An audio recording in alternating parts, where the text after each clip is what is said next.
வாழைப்பூ கோலா உருண்டை செய்ய தேவையான பொருட்கள்: வாழைப்பூ, துவரம்பருப்பு, கடலைப்பருப்பு, கொஞ்சம் சின்ன வெங்காயம், வரமிளகாய், கருவேப்பிலை, தக்காளி அரைச்சது, கொத்தமல்லி தூள், மிளகாத்தூள், மஞ்சத்தூள், தேங்காய், பொட்டுக்கடலை கொஞ்சம் அரைச்சி வச்சது, புளி தண்ணி.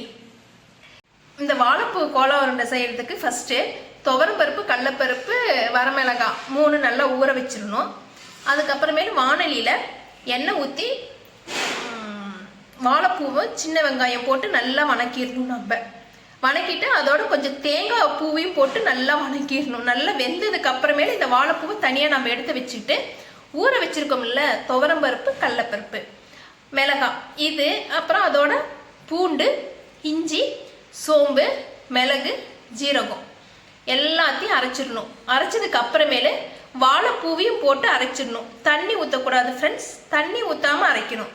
அரைச்சி இப்படி எடுத்து வச்சுக்கிட்டு நாம் இதை உருண்டை பிடிக்கணும்.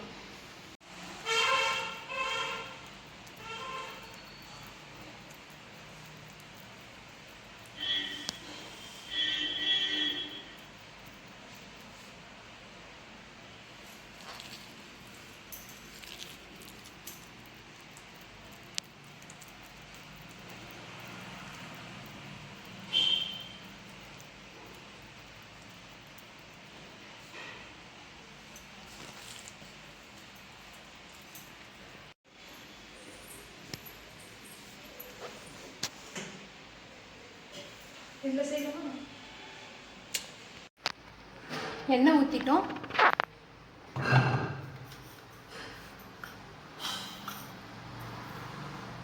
கடுகு,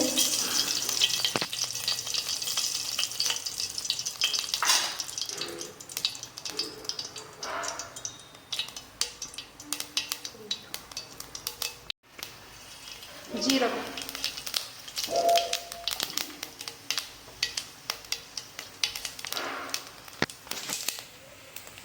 வெங்காயம்,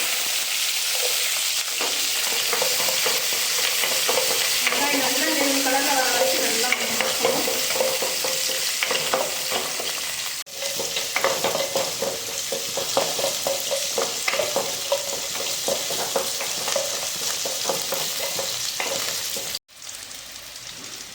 மிளகாத்தூள், மல்லித்தூள், மஞ்சத்தூள் எடுத்து வச்சுட்டு போட்டோம்.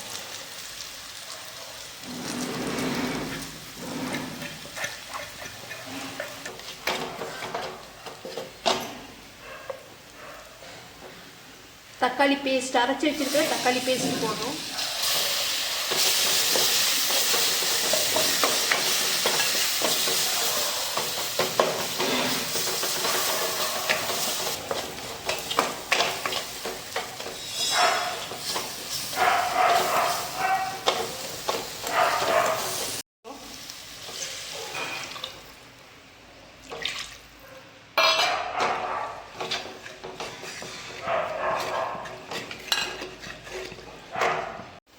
இப்போ தேங்காய் ஊற்றலாம்.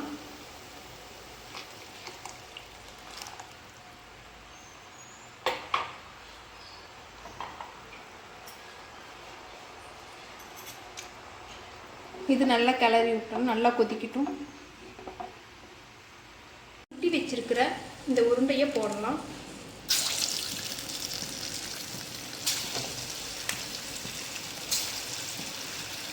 நம்ம எடுத்துடலாம். இவ்வளோ அழகாக இருக்குது கோலா உருண்டை, நல்லா ரெட் கலரில் சூப்பராக ரெடி ஆயிடுச்சு.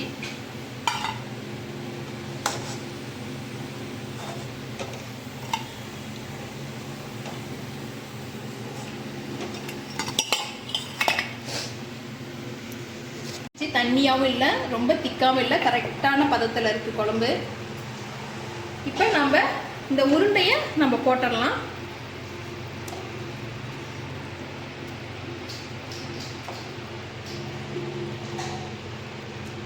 இது நம்ம உருட்டி வச்சிருக்கிற உருண்டை, நம்ம எண்ணெயில் பொரிக்காத உருண்டை. எண்ணெயில் பொரிச்ச உருண்டையும் போடுறோம் பாருங்கள், இதுவும் ஒரு டேஸ்ட்டாக இருக்கும். நீங்கள் வேணும்னா எண்ணெயில் பொரிக்காமையும் போடலாம், இல்லை எண்ணெயில் பொரித்து போடலாம். எண்ணெயில் பொரித்து போட்டிங்கன்னா டேஸ்ட்டு கொஞ்சம் டிஃப்ரெண்ட்டாக இருக்கும். நான் உங்களுக்கு 2 வெரைட்டி காட்டுறேன், நீங்கள் எப்படி வேணாலும் நீங்கள் செஞ்சுக்கோங்க. ஓகே ஃப்ரெண்ட்ஸ், கோலா உருண்டை, வாழைப்பூ கோலா உருண்டை குழம்பு ரெடி. இப்போ அதில் கொத்தமல்லி தழை தூவி ஆஃப் பண்ணிடலாம். நம்ம அப்படியே சேம் கைமா உருண்டை கறி, கைமா உருண்டை டேஸ்ட் அப்படியே இருக்கும். நான்வெஜ் சாப்பிடாதவங்க இது செஞ்சு சாப்பிட்லாம். வீட்டில் செஞ்சு சாப்பிட்டு பாருங்கள். Okay friends, bye. மறக்காமல் லைக் பண்ணுங்கள், சப்ஸ்கிரைப் பண்ணுங்கள். தேங்க்யூ.